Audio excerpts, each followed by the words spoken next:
എന്താണെന്ന അർത്ഥത്തിൽ ഹരി അവളെ ഒന്ന് നോക്കി. എൻ്റെ വീടൊരു ജയിലാണ്, കുഞ്ഞി പറഞ്ഞറിയാമല്ലോ. ആ വീട്ടുതടങ്കലിൽ നിന്ന് എനിക്കൊരു രക്ഷ വേണം. അതിന് അതിന് ഹരിയേട്ടൻ്റെ പേരിലൊരു താലി. ഹരി ഒരു നിമിഷം ഞെട്ടലോടെ ജാനിയുടെ മുഖത്തേക്ക് നോക്കി. താൻ കേൾക്കാൻ പാടില്ലാത്ത എന്തോ കേട്ട പോലെയായിരുന്നു അവൻ്റെ മുഖഭാവം. ദേഷ്യം കൊണ്ട് അത് മുഴുവൻ അങ്ങ് വലിഞ്ഞു മുറുകി. നിന്റെ തലയിൽ വല്ല പിണ്ണാക്കുമാണോടി? ഇത്രയും നേരം ഞാൻ നിന്നോട് തന്നെയല്ലേ കാര്യങ്ങളെല്ലാം ക്ഷമയോടെ പറഞ്ഞു തന്നത്. എന്നിട്ട് നിനക്ക് ഇതൊക്കെ ചോദിക്കാൻ എങ്ങനെ തോന്നി എന്ന് പറഞ്ഞുകൊണ്ട് വലിയ രീതിയിൽ ദേഷ്യപ്പെടാൻ തുടങ്ങി. ജാനകി അപ്പോഴും സൈലൻ്റായി തന്നെ നിന്നു. അവളുടെ മുഖത്ത് അപ്പോഴും മായാത്ത ഒരു പുഞ്ചിരി മാത്രമായിരുന്നു. കുറച്ചു നേരം ദേഷ്യപ്പെട്ട് ഹരി പിന്നീട് ഒന്നും മിണ്ടാതെ മൗനമായി അവിടെ ഇരുന്നു. ഞാൻ മുഴുവൻ പറഞ്ഞ് കഴിഞ്ഞില്ലല്ലോ ഹരിയേട്ടാ. അതിന് മുൻപേ ഇങ്ങനെ ദേഷ്യപ്പെട്ടാൽ എങ്ങനെയാ? എനിക്ക് പറയാനുള്ളത് മുഴുവനൊന്ന് കേൾക്ക്, അതിന് ശേഷം ദേഷ്യപ്പെട്. ഹരിയേട്ടൻ സംസാരിച്ചപ്പോൾ ഞാൻ സൈലൻ്റ് ആയിരുന്ന എല്ലാം കേട്ടില്ലേ? ശരി, വേഗം പറ, എനിക്ക് പോകണം, സമയം പോകുന്നു. എനിക്ക് ഹരിയേട്ടൻ്റെ താലി വേണമെന്ന് മാത്രമേ ഞാൻ പറഞ്ഞുള്ളൂ. ഭർത്താവായി ജീവിതകാലം മുഴുവൻ ജീവിക്കാൻ ഒന്നും ഞാൻ പറഞ്ഞിട്ടില്ല. നമുക്ക് രണ്ടു പേർക്കും മാത്രം ഇടയിൽ ഒതുങ്ങി നിൽക്കുന്ന ഒരു എഗ്രിമെൻറ്റ്. ഹരി ഒരു നിമിഷം വിശ്വാസക്കുറവോടെ അവളുടെ മുഖത്തേക്ക് നോക്കി, രൂക്ഷമായി തന്നെ.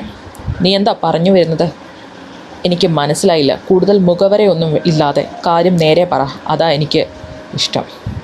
വേറെ ഒന്നുമില്ല, നമുക്ക് രണ്ടു പേർക്കും രണ്ട് രീതിയിലാണ് പ്രശ്നങ്ങൾ. ഇതെല്ലാം തീർക്കാൻ ഒരു മാരേജ് കൊണ്ട് കഴിയുമെങ്കിൽ കഴിയട്ടെ, ഒരു മ്യൂച്വൽ അണ്ടർസ്റ്റാൻഡിൻ്റെ മുകളിൽ.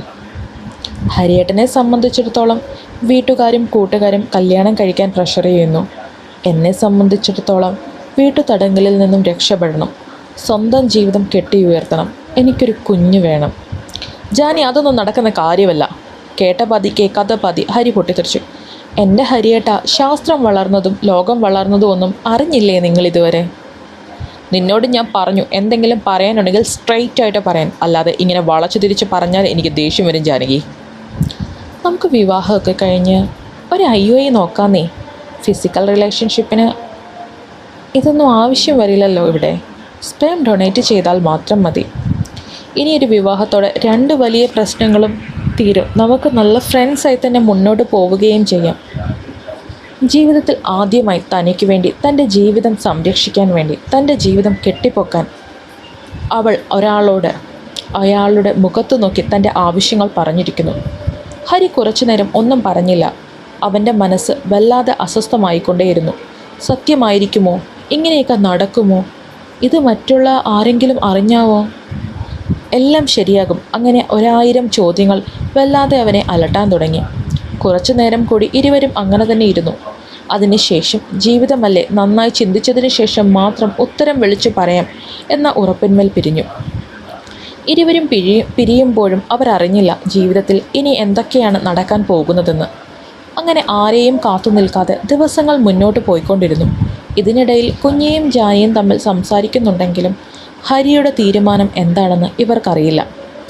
അങ്ങനെ ഒരു ഞായറാഴ്ച രാവിലെ എല്ലാവരും ഭക്ഷണം കഴിച്ചുകൊണ്ടിരിക്കുമ്പോഴാണ് ലക്ഷ്മിയമ്മ ഹരിയോട് ചോദ്യം ഉന്നയിക്കുന്നത്. ഹരി, ജാനിമോളെ കണ്ടിട്ട് ഇതുവരെ നിൻ്റെ തീരുമാനം എന്താണെന്ന് പറഞ്ഞില്ലല്ലോ. ഇനിയും സമയം കളയാനൊന്നും വയ്യ. തീരുമാനം എന്താണെങ്കിലും ഇപ്പോൾ പറയണം. ആ കുട്ടിയെയാണ് ഇഷ്ടമാകാത്തതെങ്കിൽ വേറെ നല്ലൊരു കുട്ടിയെ നോക്കാം. എന്തോ അവസാന വാചകം മാത്രം നമ്മുടെ കുഞ്ഞിക്ക് അങ്ങോട്ട് ഇഷ്ടമായില്ല. അവളുടെ ചേച്ചിപ്പെണ്ണിന് പകരം ഇനി മറ്റൊരാളെ അവൾക്ക് ചിന്തിക്കാൻ കൂടി പറ്റുന്നില്ല. അതുകൊണ്ട് തന്നെ കുഞ്ഞിയുടെ മുഖം അങ്ങ് വീർത്തു. ഹരി കുറച്ചു നേരം മൗനമായി ഇരുന്നതിന് ശേഷം പിന്നീട് പറഞ്ഞു തുടങ്ങി. ജാനിയെ കല്യാണം കഴിക്കാൻ എനിക്കിഷ്ടമാണ്. എനിക്ക് എതിർപ്പുകളൊന്നുമില്ല. പക്ഷെ വലിയ ആർഭാടത്തിനൊന്നും എന്നെ കിട്ടില്ല. അത്രയും പറഞ്ഞ് കഴിച്ചത് അവസാനിപ്പിച്ച് അവൻ എഴുന്നേറ്റ് പോയി. ജിത്തു മോളെ, കുഞ്ഞി, ഹരിയുടെ തീരുമാനം വന്നു കഴിഞ്ഞു. ഇന്ന് തന്നെ ജാനിമോളെ വിളിച്ച് കാര്യം അറിയിക്കണം. എത്രയും പെട്ടെന്ന് നടത്തുമോ അത്രയും പെട്ടെന്ന് തന്നെ കാര്യങ്ങൾക്ക് ഒരു നീക്കുപോക്കുണ്ടാക്കണം. അത് അച്ഛൻ പറഞ്ഞത് ശരിയാ. പിന്നെ അച്ഛ, ഒരു ചെറിയ പ്രശ്നമുണ്ട്. ജാനി ഡിവോഴ്സ് ചെയ്യണമെന്ന് പറഞ്ഞല്ലോ. അവളുടെ വീട്ടുകാർ അവളെ മറ്റൊരു കല്യാണത്തിന് സമ്മതിക്കില്ല. അതുകൊണ്ട് ജിത്തു, അതിവിടെ ഒരു പ്രശ്നമല്ല. ജാനിയെ എനിക്കിഷ്ടമാണ്. അവളെ ഞാൻ തന്നെ കൂട്ടിക്കൊണ്ട് വരികയും ചെയ്യും. അതൊന്നും ഓർത്ത് ആരും ടെൻഷനാകുമൊന്നും വേണ്ട. പിന്നെ ജാനിയെ വിളിച്ച് പറഞ്ഞേക്ക് 1 മണിക്കൂറിനുള്ളിൽ നമ്മൾ അവിടെ എത്തുമെന്ന്. എന്ന് പറഞ്ഞുകൊണ്ട് പോകുന്ന ഹരിയെ എല്ലാവരും ഒരു അത്ഭുതത്തോടെ നോക്കി. കല്യാണമേ വേണ്ടാന്ന് പറഞ്ഞ ടീമാണ് ഇപ്പോൾ പറയുന്നത് 1 മണിക്കൂറിനുള്ളിൽ ജാനിയെ കൂട്ടിക്കൊണ്ട് വരുമെന്ന്. കണ്ണും തള്ളി നിൽക്കുന്ന ജിത്തുവിനെ നോക്കി കുഞ്ഞി ഫോൺ എടുത്ത് ജാനിയെ വിളിച്ചു. എല്ലാവർക്കും അത്രയും നേരം എന്താ സംഭവിച്ചതെന്ന് പോലും മനസ്സിലാവാതെ സ്തംഭനാവസ്ഥയിൽ തന്നെയായിരുന്നു. എന്നാൽ കുഞ്ഞിയെ സംബന്ധിച്ച് അതൊന്നും ഒരു പ്രശ്നമല്ലായിരുന്നു. തൻ്റെ ചേച്ചിപ്പെണ്ണ് തൻ്റെ അടുത്തേക്ക് വരുന്നു, അതുമാത്രമായിരുന്നു അവൾക്ക് വലുത്. സെക്കൻഡ് റിങ്ങിൽ തന്നെ ഫോൺ അറ്റൻഡ് ചെയ്തു. കുഞ്ഞി ഫോൺ ലൗഡ് സ്പീക്കറിലേക്ക് ഇട്ടുന്നു. ഹലോ കുഞ്ഞി. ജാനിയുടെ ആ ശബ്ദമാണ് എല്ലാവരെയും. താലി എന്ന ജാനകിയുടെയും ഹരിനന്ദൻ്റെയും കഥ ഇഷ്ടപ്പെടുന്നവർ ലൈക്ക് ചെയ്യുക, സബ്സ്ക്രൈബ് ചെയ്യുക. Thank you.